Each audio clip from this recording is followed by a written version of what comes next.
Bonjour encore les amis, fait qu'on on s'est dit on va essayer d'enregistrer une vidéo vraiment vite pour vous. On espère que le son va être un peu meilleur, mais c'est juste pour nous introduire qui on est et qu'est-ce qu'on fait. Encore comme vous savez, je suis Faro Hamid Freeman, je suis le fondeur de la OFC. En français c'est une cycle complet, UCC en français, en anglais c'est One Full Circle. Et vraiment, on est un bottin communautaire et on est un club d'adhérence. Et ça c'est notre base. Et en termes de club d'adhérence, on a une code de conduite que tous nos membres ils signent, qui disent, première des choses, ils comprennent la valeur de supporter la communauté. Deuxième des choses, en termes d'entreprise et d'organisation, ils savent ils sont dévoués à donner une bonne qualité de service et une bonne produit. La troisième règle, super important, c'est qu'ils établissent de quoi pour la prochaine génération. Fait que tout ce qu'on fait, c'est pas juste basé pour maintenant et focus sur le maintenant. On est en train d'établir de quoi pour la génération future. On est en train d'établir des liens, donner des exemples et créer des soutiens pour les jeunes qui veulent faire de quoi. Et c'est important qu'on comprenne, c'est les jeunes qui veulent faire de quoi. Parce que aussi, on n'est pas ici pour essayer de convaincre les gens de venir dans notre système, dans notre programme, dans nos activités. On est vraiment là pour soutenir ceux qui veulent être soutenus, ceux qui voient la valeur de venir ensemble, ceux qui veulent venir ensemble. Et ça, c'est une des premières choses que je veux dire pour que les gens comprennent l'énergie renouvelable humaine, c'est de comprendre, c'est qu'il faut travailler avec ceux qui veulent travailler avec vous. C'est pas de prendre des personnes qui veulent pas vraiment et essayer de les tirer vers toi parce que ça va casser la chaîne. Ça va toujours casser la chaîne. C'est plus efficace qu'on commence par 2 personnes et on évolue comme ça avec d'autres personnes, un par un s'il faut, qui veulent parce que ça va donner une fondation et un établissement vraiment solide. Parce que encore tout le monde qui est là, ils veulent être là, ils voient la valeur d'être là, et ils sont dévoués. Fait que c'est pas juste un job, c'est pas comme un travail. Ils veulent vraiment faire qu'est-ce qu'ils sont là pour faire. Et c'est pour établir une communauté. Les autres choses qu'on a établies, je vais le dire vite pour que je dise les mots en français comme il faut. Fait qu'on a le Conseil Communauté Aborigène Africaine. Fait que ça c'est un collectif d'organisations qu'on a mis ensemble, qui travaillent ensemble encore pour soutenir la communauté. Une autre chose qu'on a établi, c'est le groupe d'investissement des gardiens de la communauté. Ça, c'est un groupe d'investissement où chaque membre, on investit l'argent ensemble. Chaque personne en reçoit un intérêt sur notre argent qu'on investit, mais on utilise cet argent pour supporter des entreprises, pour donner des bourses, pour donner des loans, des petits prêts pour supporter les entreprises. Parce qu'encore, on peut rien faire sans avoir le soutien le soutien financier. Mais encore, c'est de comprendre que le financement peut venir de nous. On n'a pas besoin d'aller dehors à chercher les sous. Fait, en termes de communauté, on peut travailler ensemble, on peut se soutenir ensemble. Des autres choses qu'on a établies, on a une serre où on est en train de pousser notre propre légumes. Et on a aussi un chalet où on a à peu près 1 hectare, like 1 acre, de terre où on est en train de faire des projets de permaculture. Fait que vraiment, et on utilise aussi l'espace pour les personnes qui veulent enlever de la ville un peu, ils veulent juste se débrancher un peu et se détendre et pour et refaire la connexion spirituelle entre eux, on encourage qu'ils viennent à notre chalet pour avoir cette expérience, pour eux, reconnecter avec la nature. Et encore, ça c'est notre origine. On vient de la nature. On est là, nous et le plan et la terre, on est un. Et de comprendre, ça c'est l'avantage de se réunir avec le continent, c'est à cause que ça c'est notre base, ça c'est notre root, comme je dirais en anglais. C'est pour que c'est juste pour donner l'espace pour les personnes qui se sentent un peu détachées de la terre et ils veulent sortir du concrete jungle, qu'est-ce qu'on appelle ça ici. On donne un espace et on trouve que l'impact que ça donne, c'est formidable, juste pour dire. Une des autres choses, on pousse encore, c'est éducation. Mais quand on dit éducation, encore c'est éducation culturelle, parce que c'est de comprendre la fondation, qui qu'on est, d'où qu'on vient, pourquoi on est là. Et qu'est-ce qu'on avait établi avant. Fait nous, on est, en termes de OFC, on est une des distributeurs le plus majeur au Canada d'une série de documentaires qui s'appelle Hidden Colors. En français, on appelle ça Identité cachée. Et puis, qu'est-ce que c'est? C'est un documentaire qui était produit aux États-Unis. Ça parle de l'histoire des Noirs avant l'esclavage. Et pour les jeunes en particulier, c'est formidable parce que pour eux qui sont éduqués ici en Amérique du Nord, ils savent pas leur histoire, ils savent pas leur culture. Qu'est-ce qu'on avait établi? Les pyramides, les édifices, les statues, les royaumes, l'or, tout qu'on avait en termes de peuple, ils savent pas de ça. Fait que nous, c'est notre affaire de vraiment de pousser l'éducation. On a aussi une tournée d'école où on rentre dans les secondaires, les cégeps, on utilise la musique pour encourager les jeunes, mais aussi on rentre l'éducation, on rentre l'opportunité pour qu'eux-mêmes ils peuvent se comprendre. À part de ça, on a aussi des affiliations vraiment solides dans notre réseau. Fait, juste pour vous en dire vite, WestCan, c'est une organisation, ça fait plus que 40 ans qu'ils existent et ils font du danse caribéenne et africaine ensemble. Fait, qu'est-ce que ils donnent des cours pour les petits, ça commence de l'âge de 4 ans jusqu'à 16 ans et aussi ils ont des cours d'adultes. Et qu'est-ce que ça fait? On parle ils jouent du tam-tam, ils jouent du tambour et ils font de la danse. Et vraiment, pour les jeunes, pour eux, ils font ça comme le fun. Mais aussi, il y a une éducation qui se passe parce qu'ils sont en train de se rebrancher avec leur culture. Fait, c'est vraiment, pour nous, c'est d'être affilié avec des organisations comme WestCan et beaucoup d'autres pour se fortifier. À part de ça, on est associé avec le groupe 3737. Le groupe 3737, c'est un incubateur d'entreprise qui était fondé par Vicky Joseph et Francine Telemi. Juste pour dire, ça c'est une force ici à Montréal. Je suis hâte de l'opportunité dans le futur quand on amène Africa's Calling ici, ça va être, on va tout être là.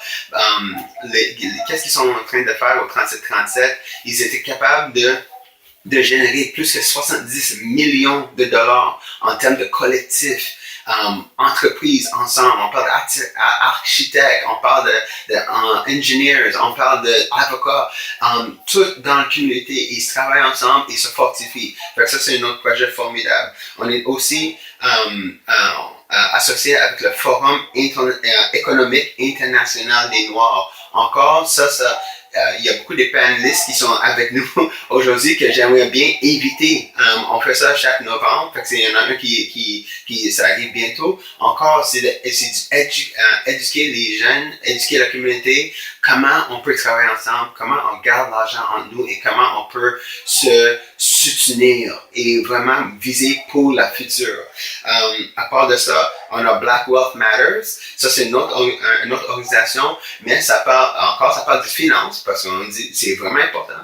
Mais il fait beaucoup de broadcasts, comme c'est plus visuel. Fait que c'est de donner, c'est d'être capable de montrer aux gens qu'est-ce que ça a l'air, c'est quoi les entreprises qui ont beaucoup de succès, comment ça fonctionne. Et on sait maintenant que la communauté, on est plus attiré par des choses visuelles. Fait qu'est-ce que eux ils font avec le Black Wealth Matters, c'est tellement formidable parce que ça attire les gens, c'est les yeux que tu peux voir.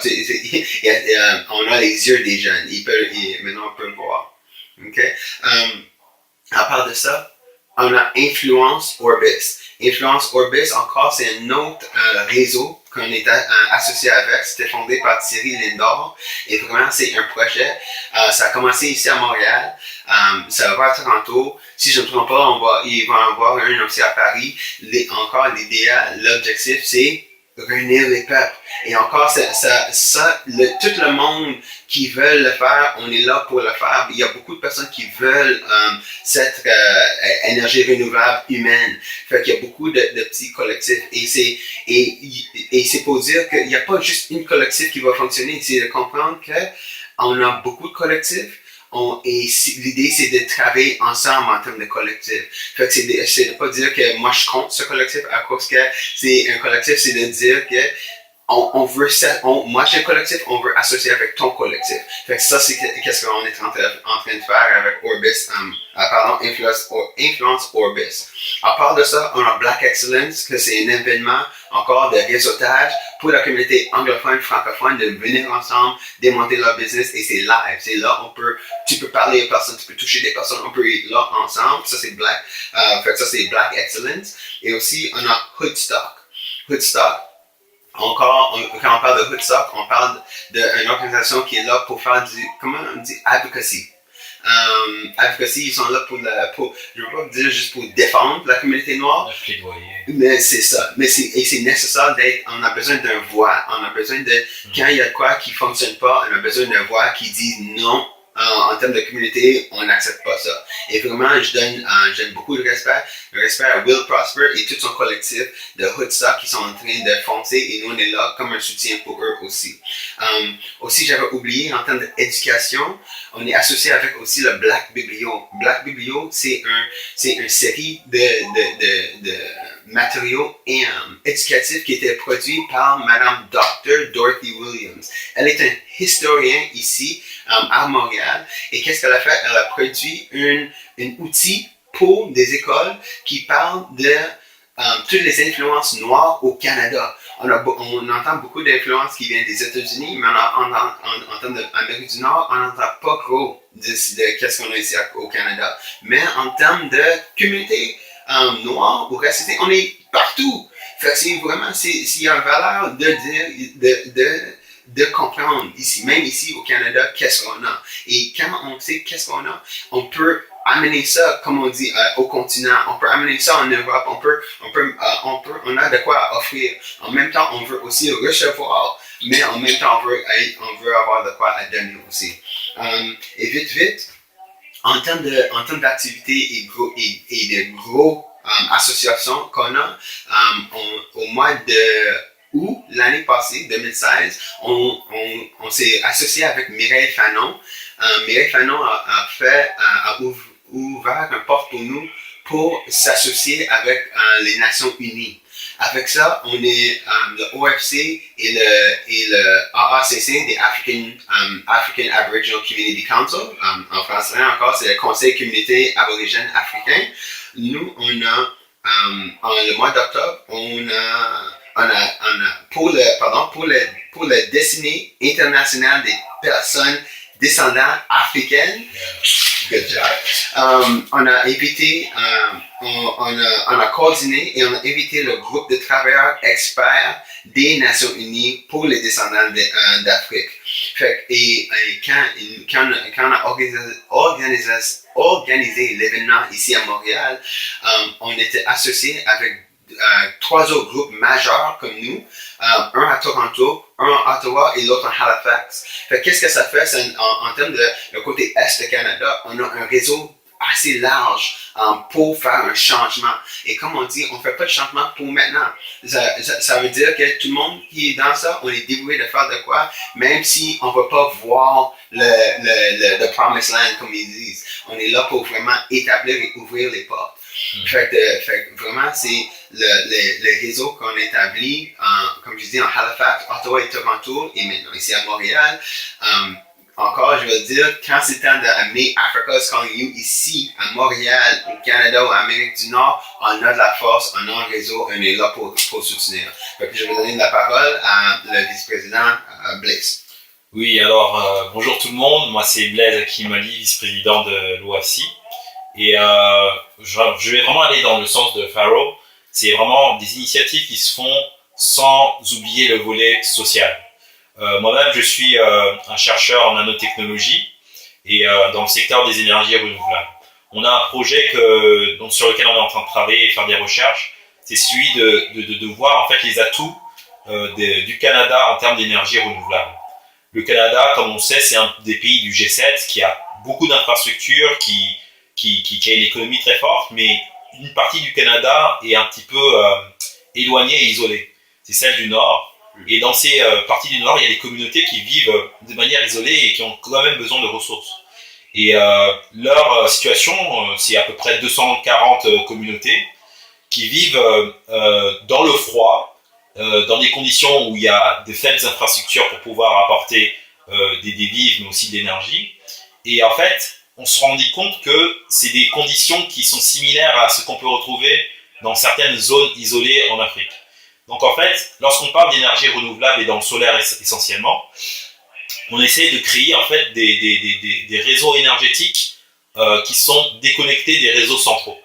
Donc d'avoir des poches de micro-réseaux qui permettent à ces communautés de continuer à vivre de manière totalement autonome.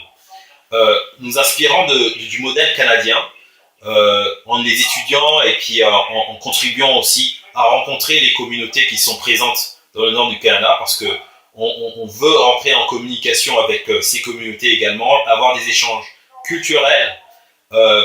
On apprend ainsi à avoir des connaissances économiques, techniques et aussi culturelles qui nous permettront, une fois transposées au continent africain, de pouvoir utiliser nos connaissances en énergie renouvelable sur des communautés isolées qui sont en Afrique. Comme vous le savez, l'Afrique a un problème de déficit énergétique qui est très important et on ne peut pas nécessairement attendre que des grands projets tels que celui du barrage Mdinga par exemple de se mettre en place, parce que c'est des projets qui prennent peut-être 50 années, tandis que des projets qui utilisent des énergies renouvelables, c'est des projets qui peuvent être montés en une année à peu près. Et donc résoudre un problème de déficit énergétique assez rapidement et permettre aux communautés de non seulement de survivre, mais aussi de grandir et de prospérer. Donc par rapport à ça, on essaie de prendre le cas du Canada comme un laboratoire pour l'Afrique. Je ne sais pas si vous comprenez. Et donc ce laboratoire, c'est un laboratoire un peu avec beaucoup de contraintes, mais ces contraintes-là sont en fait celles qui nous permettront, une fois arrivés en Afrique, de pouvoir avoir un développement bien plus élevé. Dans le sens où, prenez l'image par exemple de ces athlètes kenyans ou éthiopiens qui s'entraînent dans des conditions assez strictes au niveau de la respiration, et une fois qu'ils entrent dans des grosses compétitions, ils les remportent tout le temps. Comment ça se fait? Parce qu'ils ont travaillé dans des conditions les plus dures, qui leur permet après de remporter des compétitions, de remporter des matchs. Donc c'est une logique assez intéressante qui nous permet aussi de comprendre que les enjeux économiques, les enjeux environnementaux, qui sont similaires dans le nord du Canada, sont en fait transposables également dans certains pays africains. Donc ce défi-là peut être vu d'une certaine manière d'un point de vue technique, dans le sens où pour le moment, ce qui se passe, c'est qu'on utilise des groupes électrogènes pour pouvoir alimenter ces communautés-là.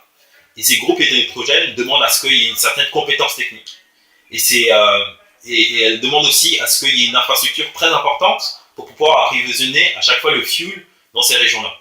Donc on veut essayer de comprendre les similitudes, mais aussi les différences, et ainsi créer des opportunités, non seulement d'emploi, mais aussi de croissance sur le terrain africain.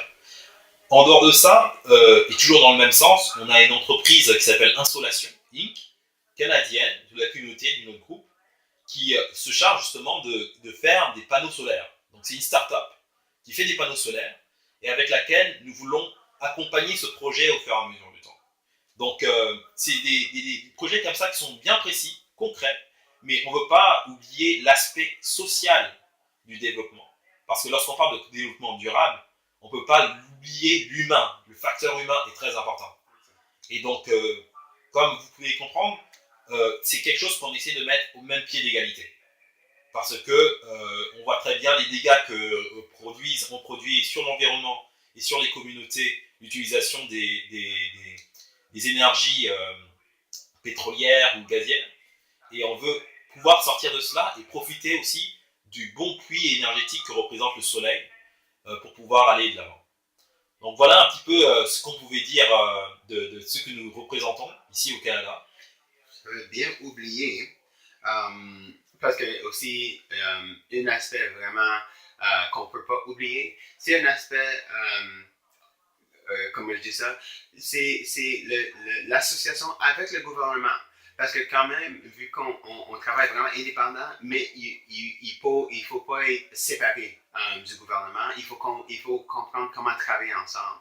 Et pour ce volet, on est aussi associé avec le socio-économique développement des jeunes noirs. Société économique, sociale des jeunes noirs. C'est ça. Et vraiment, ça c'est un collectif d'organisations qui travaille. On est soutenu par France Benjamin et Edouard Stocco du Fonds 18-4. Et vraiment, c'est toute une équipe d'organisations. On parle de Maison d'Haïti, on parle de Centre Côte-des-Neiges, de la communauté noire, on parle de le groupe RDP, on parle, je ne veux pas oublier personne, mais on a beaucoup de groupes d'organisations qui travaillent ensemble. Mais c'est tout le volet, on dirait plus gouvernemental. Fait que là, ils sont là pour cogner aux portes du gouvernement et dire qu'on est là et on a besoin de tel support. Fait que je ne voulais pas oublier parce que c'est vraiment important, fait que je voulais juste ajouter ça aussi. Et je mets un petit dernier truc, je ne vais pas avoir le dernier mot. En tout cas, comme vous pouvez comprendre, c'est vraiment, on voit dans la diversité une force. Nous sommes là d'horizons divers et on est à la base d'horizons aussi linguistiques divers, mais nous sommes capables d'associer nos énergies, nos forces, nos visions pour faire en sorte que notre avenir soit meilleur. Et c'est quelque chose sur lequel on focalise. Il faut vraiment voir que la diversité, c'est quelque chose qui est un plus. Que ce soit ici au Canada, soit en Afrique ou bien même en France. Donc voilà le message que nous voulons laisser. C'est ça. On vous remercie pour le temps, pour l'opportunité. On est excité pour le futur et à bientôt. On vous attend ici au Canada. On est là pour vous soutenir. Et on vous remercie encore pour ce que vous faites pour nous relier avec le continent Africa Calling You. On est vraiment fiers d'être associés avec vous aussi. Oui. Et comme je dis, on est hâte pour le futur. Merci encore. Merci bien. À hauteur.